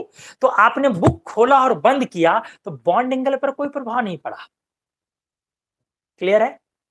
प्रभाव किस पर पड़ रहा? दोनों OH, जो एक OH एक पेज पर और दूसरा OH जो दूसरे पेज पर है, उन दोनों पेज का एंगल चेंज कर रहा है। क्लियर हो रहा होगा? ध्यान से, ये वाला बॉन्ड लेंथ 90 डिग्री है क्योंकि बुक में कैसे रखेंगे, HO, बुक का पेज ऐसा हुआ 90 डिग्री हुआ, तो ये वाला याद रखें 90 डिग्री, 94 डिग्री 48 मिनट, और ये वाली बॉन्ड लेंथ 1.48 एंगस्ट्रॉम। ये मैंने H2O2 का गैस फेज में बताया है, सॉलिड फेज में थोड़ा सा ये बॉन्ड एंगल कम होता है, बाकी चीजें वही रहती है। तो आप इसको रफली ऐसे याद रखें, बच्चों को ऐसे सिखाएं कि देखो जी ये book open book like structure है, तो बुक के फोल्ड पर आया तो 90 डिग्री का बॉन्ड एंगल हुआ ना, तो 90 डिग्री कम से कम उसको बोले कि इतना याद रखो, नहीं कुछ एग्जैक्ट याद रख सकते हो। और यही देख रहे हो 94 डिग्री 48 मिनट में यहीं से 1.48 याद रख लेता हूं तो मेरा काम निकल जाता है। चलिए एनीवेज, तो H2O2 का बॉन्ड एंगल 94.48 डिग्री और बॉन्ड लेंथ 1.48। अब आ जाइए H2O, अब इसमें हाइड्रोजन बॉन्ड कहीं ना कहीं से इसको दो तरफ से पोलैरिटी मिलती है, क्लियर है। और इसको आप गौर करें तो बस एक तरफ से पोलैरिटी मिलती है, ये वाला बॉन्ड तो नॉन पोलर बॉन्ड है ना दोस्त, क्लियर है। और जब ये ध्यान से सुनेंगे मेरी बात को, आपका एक कंफ्यूजन होगा वो क्लियर होगा आज। आपने सुना होगा, डेफिनेटली सुना होगा कि H2O2 में हाइड्रोजन बॉन्डिंग H2O से ज्यादा होती है। हर किसी को पता होता है, 100 में 99 लोग को जिनको भी हाइड्रोजन बॉन्ड का आइडिया है उनको, कि H2O और H2O2 में हाइड्रोजन बॉन्डिंग किसकी ज्यादा होती है, तो सबको पता होता है कि H2O2 की ज्यादा होती है। तो इसीलिए पूछा जाता है कि इसका मतलब बॉइलिंग पॉइंट H2 और H2O2 में किसका ज्यादा होगा, तो लोग बोलेंगे तुरंत H2O2। आप लोग JRF के स्टूडेंट है, मैं रैंडम स्विच कर रहा हूं कहीं से कहीं, आप लोग बुरा नहीं मानेंगे कि भाई एलिमेंट्री लेवल पर ग्रेजुएशन वालों की तरह सिखाया, एलिमेंट्री लेवल पर चेन में नहीं जा रहा हूं मैं, कभी कभी आगे पीछे भी आ रहा हूं, तो इससे आपको कोई तकलीफ नहीं होनी चाहिए। तो मैंने बोला कि लोगों को मालूम है कि H2O2 की हाइड्रोजन बॉन्डिंग H2O से ज्यादा होती है, बॉइलिंग पॉइंट भी H2O2 की ज्यादा होती है हाइड्रोजन वाटर से, वाटर का 100 डिग्री है उससे ऊपर है। अब चलो पॉइंट में, अब यहां पे उस कंफ्यूजन को क्या दूर कर रहा हूं, यहां पर जो ये हाइड्रोजन बॉन्ड बनाएगा ऐसे, तो यहां पर डेल्टा माइनस यहां भी आया, और यहां जो ये हाइड्रोजन बॉन्ड बनाएगा, ध्यान से सुने, ऐसे यहां भी ये डेल्टा माइनस होगा, यहां डेल्टा माइनस ज्यादा होगा, यहां डेल्टा माइनस दोस्त कम होगा। यहां जब डेल्टा माइनस ज्यादा होगा तो कूलम्बिक फोर्स ज्यादा स्ट्रांग होगा, तो इसकी हाइड्रोजन बॉन्ड की बॉन्ड डिस्टेंस एनर्जी बढ़ जाएगी। मतलब क्या मैंने बोला कि स्ट्रेंथ ऑफ हाइड्रोजन बॉन्ड की अगर बात करो, स्ट्रेंथ ऑफ हाइड्रोजन बॉन्ड की बात करो, सबसे आगे HF, फिर H2O, फिर H2O2 और तब NH3 गया। जबकि आप क्या जानते हैं ज्यादातर स्टूडेंट कि H2O2 की हाइड्रोजन बॉन्ड स्ट्रांग है H2O से, और मैंने क्या पढ़ाया कि H2O की हाइड्रोजन बॉन्ड स्ट्रांग है H2O2 से। तो सर ये डिफरेंस क्यों है, बॉइलिंग पॉइंट तो प्रैक्टिकली H2O2 की ज्यादा है। तो क्या है ना, आप अच्छे से सोचें, शेर और लकड़बग्घे में आपसे पूछा जा रहा है कि शेर और लकड़बग्घे में कौन ज्यादा, समझ रहे हैं, ताकतवर है, तो सर शेर है, कोई दिक्कत नहीं है। लेकिन लकड़बग्घे जब झुंड में आएंगे, संख्या में ज्यादा होंगे, तो शेर को अपना शिकार छोड़ के भागना पड़ता है। बहुत सिंपल सा लॉजिक है। मतलब amount of hydrogen bond, actually H2O2 के पास बहुत सारे साइट हैं। H2O के पास कितना साइट है जरा ये देखो, एक साइट, दो साइट, तीन साइट, तो कुल मिला के ये 4 हाइड्रोजन बॉन्ड बनाएगा, क्योंकि यहां पे 2 लोन पेयर और एक ये 4 बनाएगा। बट इसको आप देखिए, एक साइट, दो साइट, तीन साइट, चार साइट, इसके पास हाइड्रोजन बॉन्ड की साइट्स ज्यादा हैं, इसके पास 3 साइट्स हैं, इसके पास 4 साइट्स हैं, और इसमें भी यहां पे 2 लोन पेयर और यहां 2 लोन पेयर है। तो हाइड्रोजन बॉन्ड की संख्या 1 2 3, एक 4 2 6। मतलब H2O2 भले ही कमजोर हाइड्रोजन बॉन्ड बनाएगा H2O से, बट उसकी संख्या ज्यादा है। तो दो टर्म बोलूंगा, एक स्ट्रेंथ ऑफ हाइड्रोजन बॉन्ड और एक इफेक्टिविटी ऑफ हाइड्रोजन बॉन्ड। क्या क्या बोला मैंने, स्ट्रेंथ जो इंडिविजुअल बातें होती है, और सेकंड क्या बोला, इफेक्टिविटी जो कंबाइन एग्रीगेट बातें होती है। तो इफेक्टिविटी में, कुल असर में H2O2 आगे H2O से, बट स्ट्रेंथ में, मजबूती में बात करें तो H2O की हाइड्रोजन बॉन्ड H2O2 से ज्यादा है। क्या आपका ये कॉन्सेप्ट क्लियर हुआ, क्योंकि फॉर्मल चार्ज यहां पर oxidation state, formal charge oxygen पर नेट जो अमाउंट ऑफ चार्ज है वो ज्यादा आ रहा है H2O में respective of H2O2। Non polar bond के कारण यहां पर उसको नेगेटिव चार्ज नहीं मिल पा रहा है ज्यादा, यहां पर पोलर है दोनों तरफ से, इसको नेगेटिव चार्ज ज्यादा मिल रहा है। क्या आपका ये कॉन्सेप्ट अच्छे से क्लियर हुआ, एक बार बताइए, फिर अगले पेज में स्क्रीनशॉट लीजिए, अगले पेज में आता हूं प्लीज।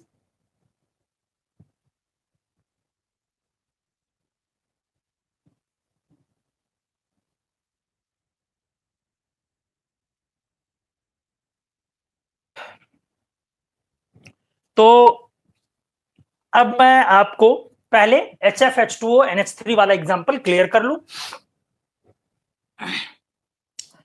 देखिए, इफेक्टिविटी ऑफ हाइड्रोजन बॉन्ड की अगर मैं बात करूं,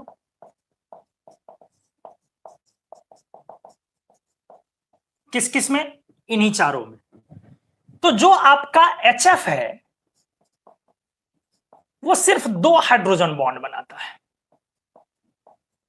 ये भी बहुत कम लोगों को नहीं समझ में आता है क्यों 2 बनाता है, मैं इसको भी क्लियर करता हूं। जो आपका H2O है वो आपका 4 हाइड्रोजन बॉन्ड बनाता है,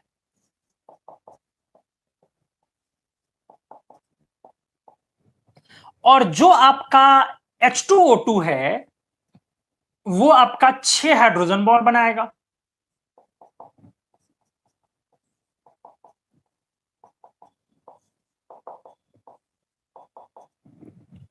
और जो आपका अमोनिया है वो हर एक मॉलिक्यूल फिर 4 हाइड्रोजन बॉन्ड बनाएगा। एक यहां, एक यहां, क्लियर है, 4, each NH3, 4 H बॉन्ड्स। लेकिन ये कमजोर है क्योंकि इलेक्ट्रोनिगेटिविटी कम है।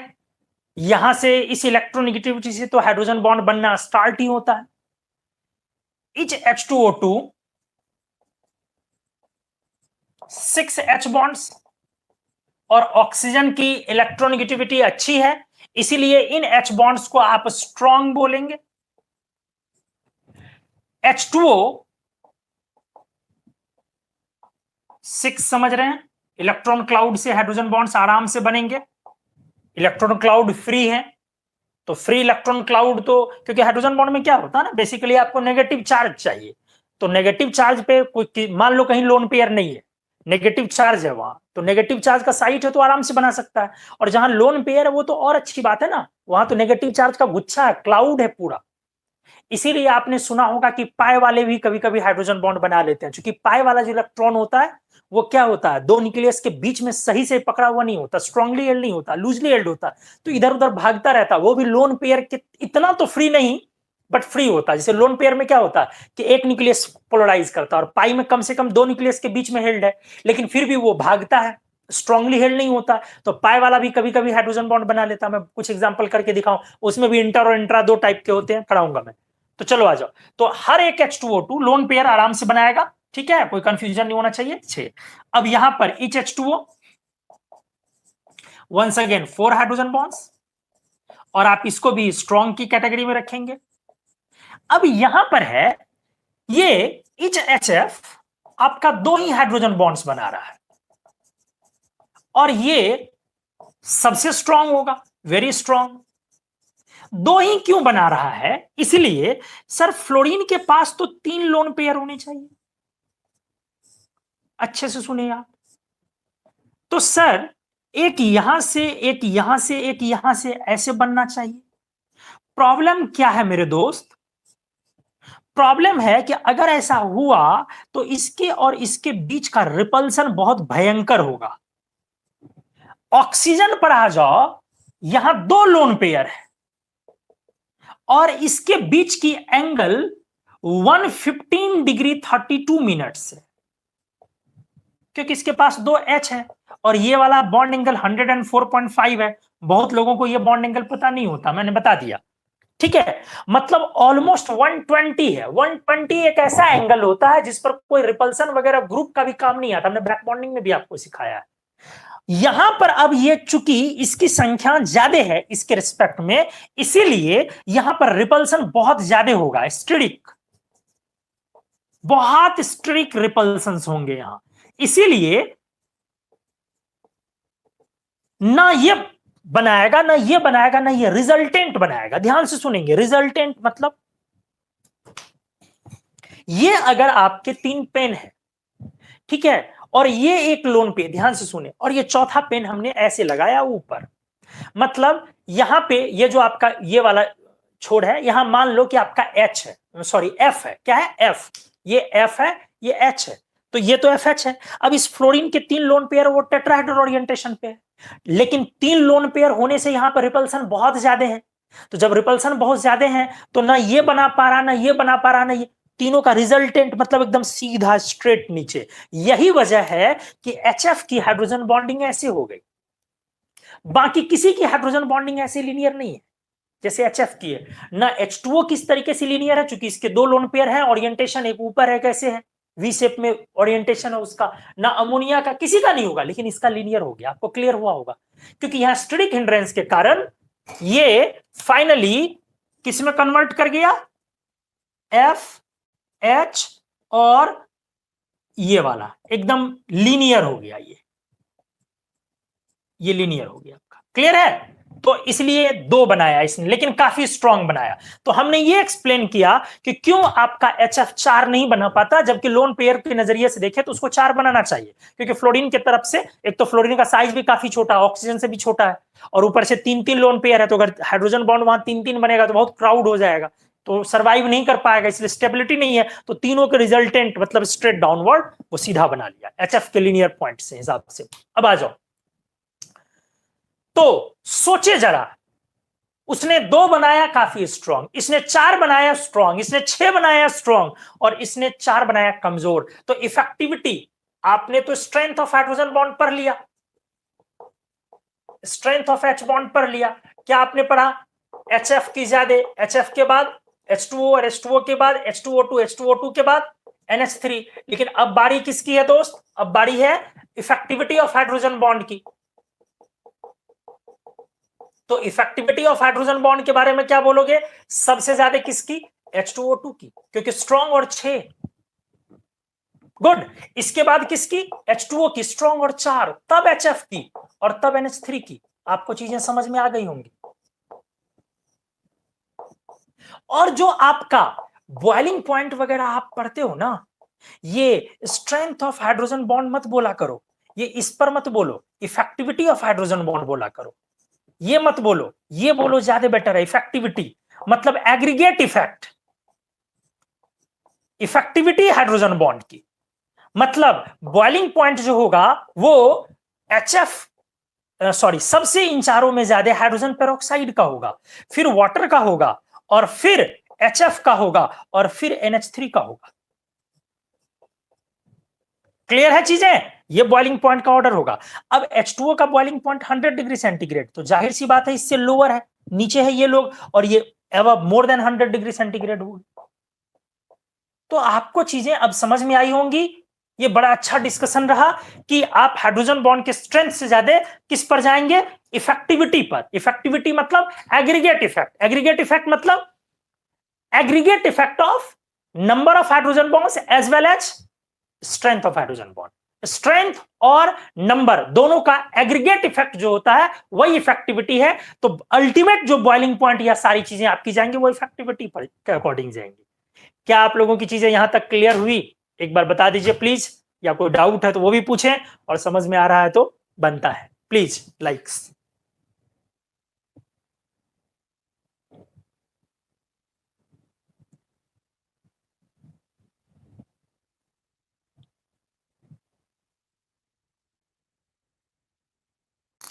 चलिए आइए आगे बढ़ता हूं मैं,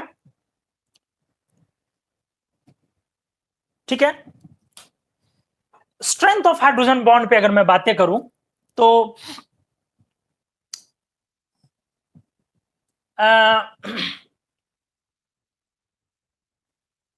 और एग्जांपल लेता हूं जरा, आप आराम से। OH, OHN, पहले वाले को A और दूसरे वाले को B समझना है। OHO, OHN किसका ज्यादा होगा? आराम से सोच ले पहले, किसका ज्यादा होगा? तो डेफिनेटली हमेशा जो पहला फैक्टर होगा, अच्छे सीखिए आगे बढ़िया एग्जांपल आ जाएगा। जो पहला फैक्टर होगा, हमने बोला कि XHY में आपको सबसे ज्यादा फोकस होना है इस पर। क्यों? क्योंकि इसका काम है इस पर पॉजिटिव चार्ज लाना। इसलिए इसकी इलेक्ट्रोनेगेटिविटी सबसे ज्यादा हो, ये मोस्ट इंपॉर्टेंट चीज है, ये सबसे पहला प्राइम फैक्टर है, ध्यान दें। तो इसमें O है और यहां सामने N है, ठीक है, ये वाली ज्यादा होगी। सेकंड अगर मैं लूं OH N और NHO, ध्यान से सुने, OHN और NHO, तो फिर यहां पर पॉइंट देखें, OHN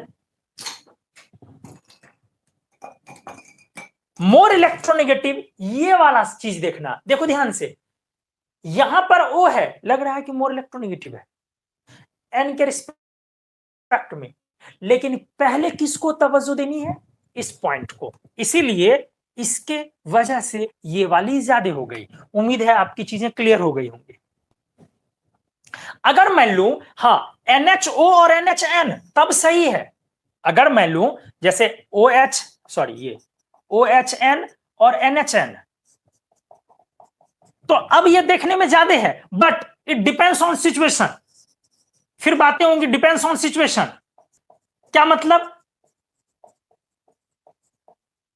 मतलब, वो सिचुएशन देखना पड़ेगा आपको कि कंपाउंड क्या, अभी जनरलाइजेशन में लेके चल रहा हूं तो सही है क्या, OHN तो ये वाली ज्यादा इलेक्ट्रोनेगेटिव है इस वाले से, जरा गौर करें, जैसे हमने इन दोनों में यहां कंपेयर किया, ये वाला पॉइंट नहीं देखा, हमने इन दोनों में कंपेयर किया, क्लियर है चीजें, ये तो रिप्रेजेंटेशन ही रॉन्ग है, और रॉन्ग रिप्रेजेंटेशन का मतलब वो अनस्टेबल है, होता नहीं है, क्लियर है, क्यों रिप्रेजेंटेशन रॉन्ग है, क्योंकि इसका एक्स जो है उससे ज्यादा इलेक्ट्रोनेगेटिव हुआ है, इसलिए ये तो रिप्रेजेंटेशन ही रॉन्ग है। तो देखने में भले ही आपको ज्यादा स्ट्रॉन्ग लगे कि यहां पर ज्यादा इलेक्ट्रोनेगेटिविटी, बट ये गलत है। तो चलो हमने किया, फिर OHN और NHN, ठीक है, अगला आ जाओ। अगर मैं लूं OHS और SHO, फिर से इंपॉर्टेंट इज दिस, ये वाला बढ़िया से देखते जाइए, अच्छे से देखिए, ठीक है, ये वाला इंपॉर्टेंट है, पहले मैंने ये देखा। अगर मैं लूं OHO माइनस, ध्यान से देखें, और फिर मैं लूं SHO माइनस, फिर से ये रिप्रेजेंटेशन ही रॉन्ग है, ये वाला ज्यादा होगा, क्लियर है, देखते जाए अच्छे से। Next OHO minus OHN minus, अब फिर इंपॉर्टेंट वाला ले रहा हूं, बढ़िया एग्जांपल,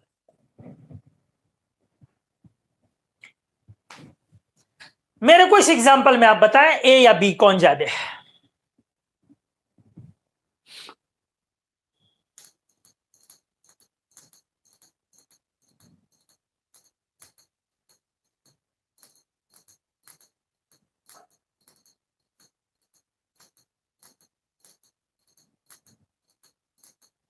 जल्दी,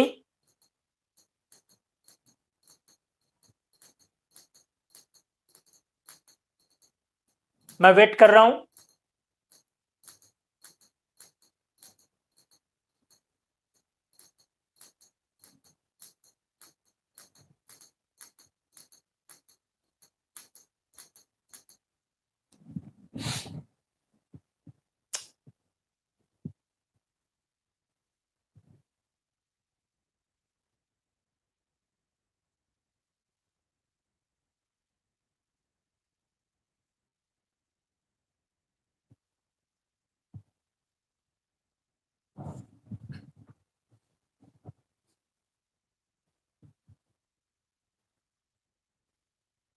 जवाब देख पा रहा हूं, बी आ रहा है सभी लोगों का, सिर्फ एक जवाब में ए आया है, बाकी लोगों का बी आ रहा है।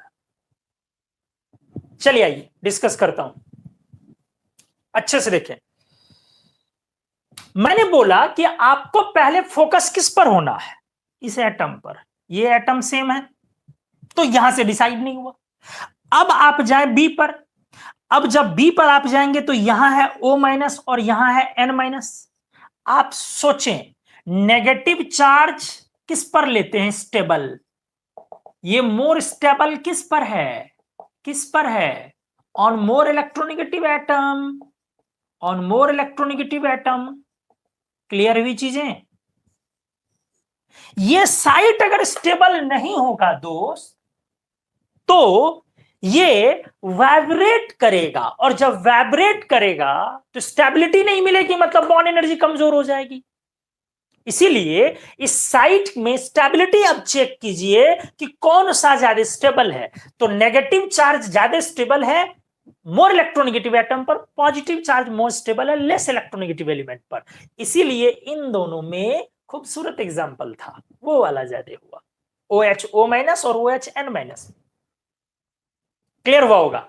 नेक्स्ट एप्लीकेशन दे रहा हूं, OH N माइनस और NH O माइनस। फिर आपको सोचने का मौका दे रहा हूं। देखो मैंने बड़ा अच्छे तरीके से समझा दिया। सबसे पहले अटेम्प्ट लें X पर, वो मोस्ट इंपॉर्टेंट है। उसके बाद Y पर अटेम्प्ट लें, तब Y पर लें कि Y की इलेक्ट्रोनेगेटिविटी से लेकर के हर चीज में।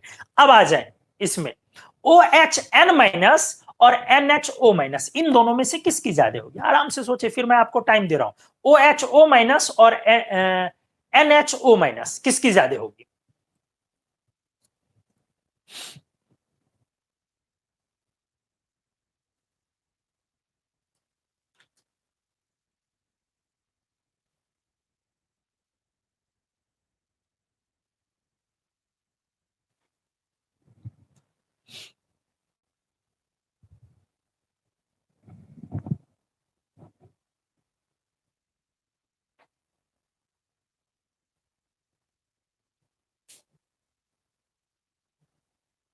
A या B?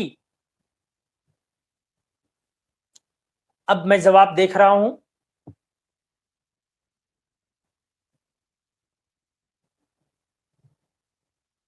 बी आ रहे हैं ज्यादा। अभिनव ने ए जवाब दिया है, कृतिका ने ए।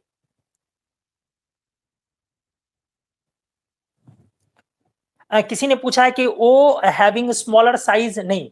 देखिए, ऑक्सीजन, नाइट्रोजन और फ्लोरीन के तो साइज में कोई रीजन ही नहीं दे सकते, क्योंकि वो तीनों तो सेकंड पीरियड के सबसे स्मॉलेस्ट एलिमेंट्स में से आते हैं। इसलिए वहां तो कोई रीजन ही नहीं देना, इस तरह का रीजन देना ही नहीं है। OH N में साइज नहीं, ऑक्सीजन, नाइट्रोजन, फ्लोरीन के साइज में आप रीजन ना दे। ठीक है, बाकी चीजें देखें।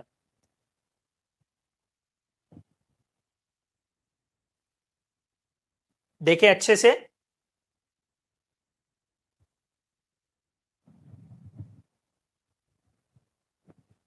देखिए आइए अब मैं सॉल्व करता हूं। मैंने बोला सबसे पहले कि आपको एक्स पर काम करना। एक्स ये है जो हाइड्रोजन से अटैच हो। एक्स मोर इलेक्ट्रोनेगेटिव होना चाहिए इधर से, ध्यान से ये पॉइंट। तो आप ये देख रहे हैं कि ये स्टेबल फॉर्म दिख रहा है, x is more electronegative than nitrogen. यहां देख रहे हैं कि अनस्टेबल फॉर्म दिख रहा है। क्लियर है? और यहां O है और यहां N है, तो मामला क्लियर हो गया। कितना सिंपल कॉन्सेप्ट बताया हमने। तब क्यों गड़बड़ हो रहा है बताइए मेरे को। इतना सिंपल कॉन्सेप्ट हमने यहां भी लगाया। यहां पर देखो हमने क्या किया, एक्स सेम किया, तब इस पर गए। यहां पर एक्स डिफरेंट है, तो पहले हमने बोला कि सबसे पहले आप एक्स को सोचें। लेकिन आप लोग नहीं सोच पाते हैं, कभी कभी मतलब चले जाते, कुछ लोग सोचते हैं, कुछ नहीं। सबसे पहले एक्स पर सोचे, उसके बाद दिमाग लगाएं वाई पर। अच्छा चलो अब नेक्स्ट एग्जांपल मैं देता हूं। O H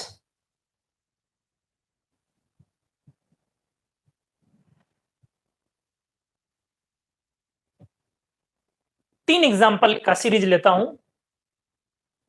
O H, O H, O H. एक में O देता हूं, एक में O माइनस देता हूं, और एक में F माइनस देता हूं। इसको मैंने बोला A, इसको मैंने बोला B, और इसको मैंने बोला C। जल्दी से आप दिमाग लगाएं, ABC में किसकी ज्यादा होगी। तीनों में मैंने सेम किया। अब मैं देखता हूं कि आप कितना लगा पाते हैं। OHO, OHO माइनस और OHF माइनस, मैंने कॉन्सेप्ट सारे आपको बता दिए। इस बार X वाला तो दिमाग लगा नहीं पाएंगे, अब Y से आपको करना पड़ेगा। अब सोचिए आप आराम से, सबसे बड़े वाले को पहले लिखना।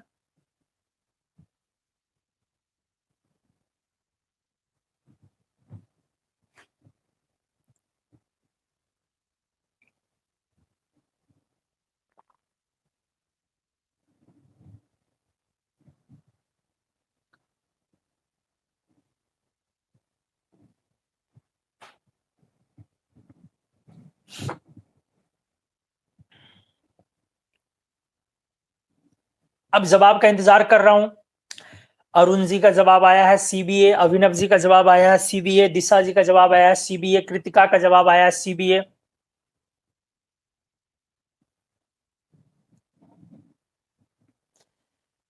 शाबाश, आप लोगों ने दिल जीत लिया, सलाम। बहुत सही जवाब है सीबीए, करेक्ट ऑर्डर होगा, एकदम सही जवाब। अब सिंपल है ना दोस्त, अब सिंपल है ना, ध्यान से देखिए। सबसे पहला पॉइंट यहां से तो डिसाइड नहीं होगा, अब यहां से आए तो आप इन दोनों को देखें कि ये एक तो आयन डाइपोल के कैटेगरी में भी आ गए, अब plus more electronegative atom having negative charge, इस कैटेगरी में भी आ गए। तो अब आपका कुल मिलाकर के क्लियर हो गया। अब देखो ये तो कम, चूंकि एनायन हो गया तो ये स्ट्रांग हो गया, आयन डायपोल आ गया। अब इन दोनों में ध्यान से देखिए, इन दोनों में मोर नेगेटिव इलेक्ट्रोनेगेटिव एलिमेंट पर नेगेटिव चार्ज ज्यादा स्टेबल, तो ये वाला आएगा, तब ये आएगा। इन दोनों में ये आयन आ गया, ये न्यूट्रल, क्लियर हो गया। बहुत अच्छा एग्जांपल था, आपने सीखा बहुत अच्छे तरीके से, वेरी गुड, थैंक यू। चलो अगला एग्जांपल मैं देता हूं फिर। मान लू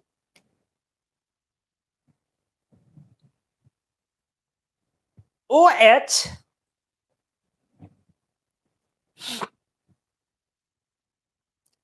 O माइनस और OH O plus, A and B. सोचे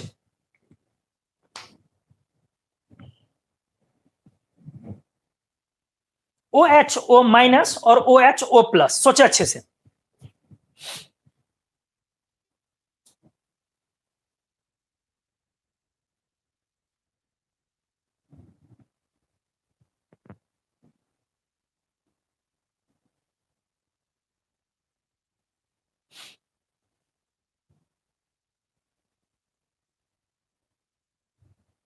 अच्छे से सोच ले।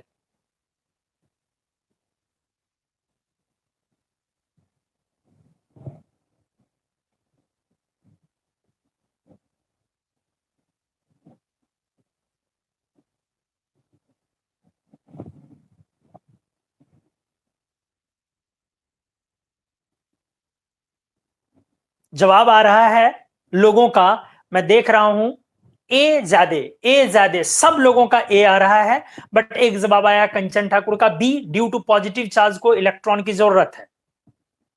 तो यही तो दिक्कत है कंचन, कि ये अनस्टेबल साइट हो जाएगा, क्योंकि मोर इलेक्ट्रोनेगेटिव पर नेगेटिव चार्ज चाहिए। तो अगर ये अनस्टेबल साइट होगा तो वो हाइड्रोजन बॉन्ड को तोड़ देगा ना, ब्रेक कर देगा ना, या किसी दूसरे से इलेक्ट्रॉन पेयर लेने के फिराक में हो जाएगा, तो ये साइट अनस्टेबल हो जाएगा, तो इसका हाइड्रोजन बॉन्ड स्ट्रेंथ गिर जाएगा। क्लियर हुआ? बहुत बहुत अच्छी बात मैं बता रहा हूं। देखो हम लोग इसको कैसे लेते हैं कि सर पॉजिटिव चार्ज है तो पॉजिटिव चार्ज से इलेक्ट्रोनेगेटिविटी बढ़ गई, तो सर हाइड्रोजन बॉन्ड स्ट्रेंथ बढ़ गया, क्योंकि इस तरफ तो बाकी सेम है, तो सर यहां इलेक्ट्रोनेगेटिविटी बढ़ गई तो हाइड्रोजन बॉन्ड स्ट्रेंथ हो गया। लेकिन भाई साहब ये अनस्टेबल हो गया, ये अनस्टेबल हो गया, और जब अनस्टेबल हो गया तो बातें बहुत साफ है। बड़ी मछलियों को जब भूख लगती है, ठीक है, तो वो क्या करता है, अपने ही बच्चों को खा जाती है। अनस्टेबल मोड में चला गया तो वो अपने बॉन्ड को तोड़ देगा, ब्रेक कर देगा, इलेक्ट्रॉन खींचने के फिराक में लगेगा, H प्लस को लेने के फिराक में लगेगा कि मैं H प्लस वहां से चुरा लूं, मतलब सॉरी H प्लस कह रहा हूं, मतलब इस बॉन्ड को ब्रेक करके मैं इसको OH बना लूं। ठीक है, इस बॉन्ड को ब्रेक करके मैं यहां OH बना लूं, तो हाइड्रोजन बॉन्ड ब्रेक करवा लूं। इसीलिए क्लियर हो गया होगा, ये है। तो सभी लोगों ने लगभग लगभग करीब करीब सही बोला है, इसलिए हेड्स ऑफ, बहुत बढ़िया सीख रहे हैं आप। चलिए अगला एग्जांपल दे रहा हूं, अच्छे से देखें। OH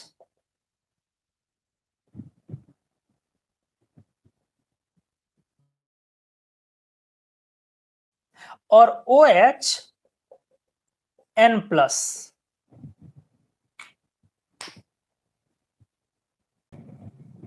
sorry N minus, minus plus में तो आराम से पकड़ लेंगे ना, पहले माइनस, आराम से OH O प्लस और OH N minus, N minus, OH O plus और OH N माइनस। अच्छे से देखें,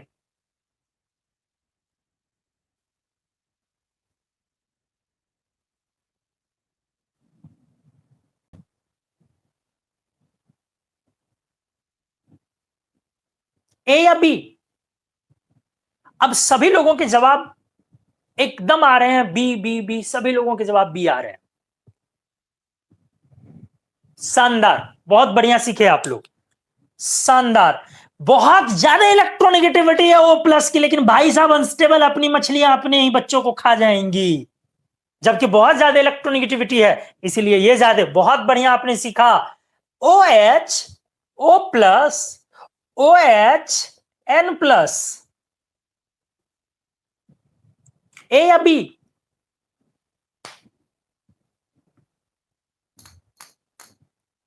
ओ H O plus O H N plus.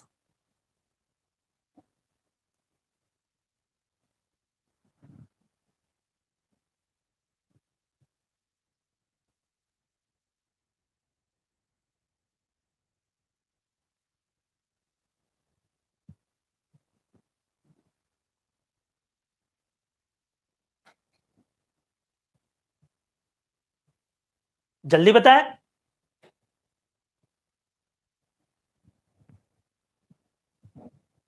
सभी लोगों के जवाब जो आ रहे हैं एकदम clearly B B B B B, सभी लोगों ने बी दिया है।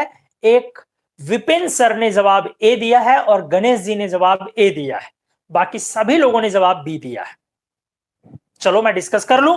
मैंने बोला ए एक्स फिर सेम है, जब एक्स सेम है तो फिर वाई से अपन सोचेंगे। जब वाई से अपन सोचेंगे तो ओ पर प्लस और एन पर प्लस। अब इंपॉर्टेंट ये है कि more positive charge less electronegative element पर डालना है, इसीलिए अपना इस बार ये होगा। कितना बढ़िया एग्जांपल था। इसलिए जिन लोगों का भी बी था सभी लोगों का सही था। विपिन जी अगर कोई कंफ्यूजन हो तो आप मेरे से बात कर सकते हैं। मैंने क्लियर बोला, सॉरी डिस्कनेक्ट हो गया था, चलिए वापस आप आ गए।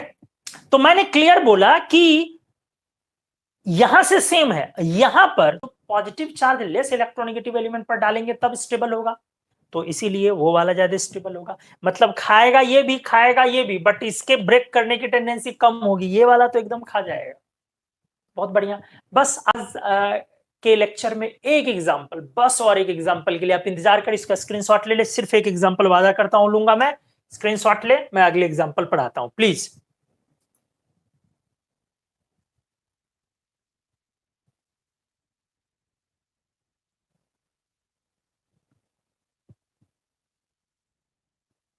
तो आइए आज के लेक्चर का आखिरी एप्लीकेशन मैं ले रहा हूं, अच्छे से बने रहें।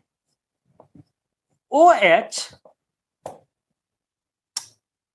F O H F minus और F H O A B सी।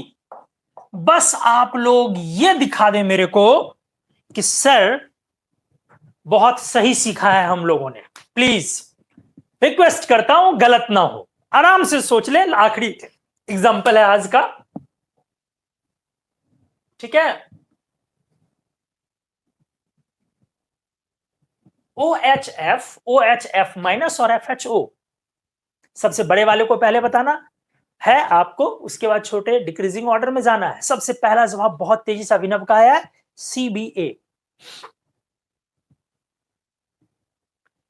देखिए आप भी टीचर हैं, मैं भी टीचर हूं, और इस आप में से अधिकांश लोग हैं, तो इस नजरिए से आपका नाम लेके इस तरीके से बोलना अच्छा नहीं लगता है, तो माफ करेंगे। होता क्या है कि एक्चुअली पढ़ाते पढ़ाते बच्चों को आदत हो जाती है, तो मुंह से चीजें निकल जाती हैं। लेकिन हाँ, आप भी रेस्पेक्टेड है मेरे लिए, मैं नाम भी लूं तब भी, जिस तरीके से आप मेरी थोड़ी बहुत इज्जत करते होंगे, मैं भी आपकी काफी इज्जत करता हूं। इसलिए इन सब चीजों को कभी माइंड नहीं करना, हम लोग सीखने के लिए यहाँ पर है। कभी अगर आपके क्लासरूम में मैं बैठ गया तो मैं आपको सर बोलूंगा, इसमें क्या है। चलिए आइए मैं जवाब देखता हूं क्या आ रहा है। Kritika CBA, Anish BCA, Shiva CBA, Avinash BSc, कंचन ठाकुर CBA या BCA में कंफ्यूज है थोड़ा, अभिनव CBA, और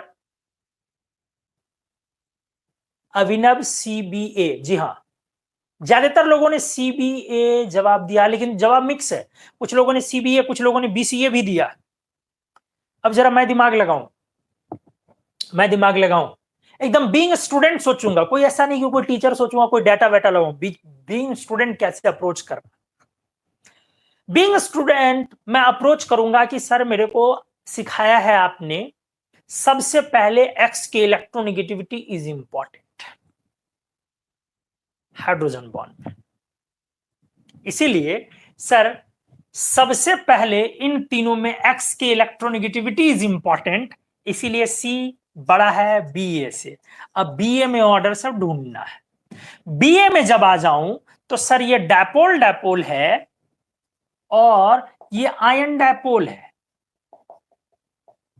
और ये आयन डायपोल है। इसीलिए सर जब बीए में मैं आ जाऊं तो उसके बाद सर बी वाला करेक्ट हुआ। ठीक है, इन दोनों में ये वाला सबसे ज्यादा। अब जरा सोचिए, आंसर तो आया सीबीए, लेकिन मैंने देखा है कि कुछ लोगों ने बीसीए दिया है, मतलब बी को आगे किया है, इसको आगे किया है कुछ लोगों ने। सबसे ज्यादा मैंने क्या बोला, sorry sorry sorry sorry sorry sorry sorry sorry sorry sorry sorry, यहां पे गलत लिख दिया मैंने, सॉरी। नहीं नहीं, सही था सही था सही था, ठीक है। मोर इलेक्ट्रोनेगेटिव तो सी एंड देन, अब इन दोनों में सेम इलेक्ट्रोनेगेटिव है तो अब मैं यहां से अटैक लूंगा तो इन दोनों में कौन आ जाएगा, सीबीए। सही है सही है, सॉरी गलत थोड़ा मैंने देख लिया था। तो जो बीसीए आपने लिया वो गलत लिया क्योंकि यहां का रिप्रेजेंटेशन ही रॉन्ग है। अगर आप इस रिप्रेजेंटेशन को देखें तो बी का रॉन्ग रिप्रेजेंटेशन है, अगर बी को आप देखें तो बी का रॉन्ग रिप्रेजेंटेशन है, ठीक है। और ए के रिप्रेजेंटेशन को जाए तो ए का भी रॉन्ग रिप्रेजेंटेशन है। कैसे, क्योंकि आपने ए में मोर इलेक्ट्रोनेगेटिव को आप देख रहे हैं, आप यहां पे रख रहे हैं, तो मैंने तो अलाउ नहीं किया कि मोर इलेक्ट्रोनेगेटिव को आप यहां पे रखें, इसलिए ए का रिप्रेजेंटेशन रॉन्ग है। बी के रिप्रेजेंटेशन में भी यही प्रॉब्लम है, यहां लेस इलेक्ट्रोनेगेटिव, यहां मोर इलेक्ट्रोनेगेटिव। सी का रिप्रेजेंटेशन करेक्ट है। अब इन दोनों की इनकरेक्ट फॉर्म में जब जाएंगे आप तो जाहिर सी बात है ये थोड़ा आयन डायपोल लेगा, वो न्यूट्रल लेगा, तो ये वाला ज्यादा हो सकता है। उम्मीद है अब आपको अच्छे से समझ में आ गया होगा। सीबीए, क्या सीबीए को लेकर के एक बार बोल दे, सब लोग का क्लियर है ना कि सीबीए करेक्ट समझ गया अच्छे से। रॉन्ग रिप्रेजेंटेशन तो ऐसे ही छटा गया ना, रॉन्ग रिप्रेजेंटेशन तो ऐसे ही छटा गया। तो एक बार आप जल्दी से रिफ्लेक्ट मार दें कि सीबीए क्लियर, आपको समझ में आ गया। आज का लेक्चर मैं ओवर करने जा रहा हूं, पहले मेरे को एक बार क्लियर संतुष्ट कर दे कि हाँ सर अच्छे से सीख गए सब कुछ। प्लीज प्लीज एक बार मेरे को मेरे सामने बता दे कि हाँ सर अच्छे से मैं सीख गया, सब कुछ आज का क्लियर हो गया। अगला लेक्चर जो मैं इसका लेने वाला हूं बहुत धमाकेदार, एचएफ की कहानी मैं डिस्कस करूंगा, H2O की कहानी मैं डिस्कस करूंगा, बहुत मजेदार होगा। तो अगर मैं लाइव आता हूं, सब लोगों के सामने आता हूं, पब्लिक में आता हूं, तो प्लीज वो लेक्चर प्लीज प्लीज प्लीज ना छोड़े, ठीक है। बाकी आप लोगों का प्यार ऐसे ही बरसते रहे हम पे, और हमारी ढेर सारी शुभकामनाएं आप सबों के लिए। Thank you so much, good night.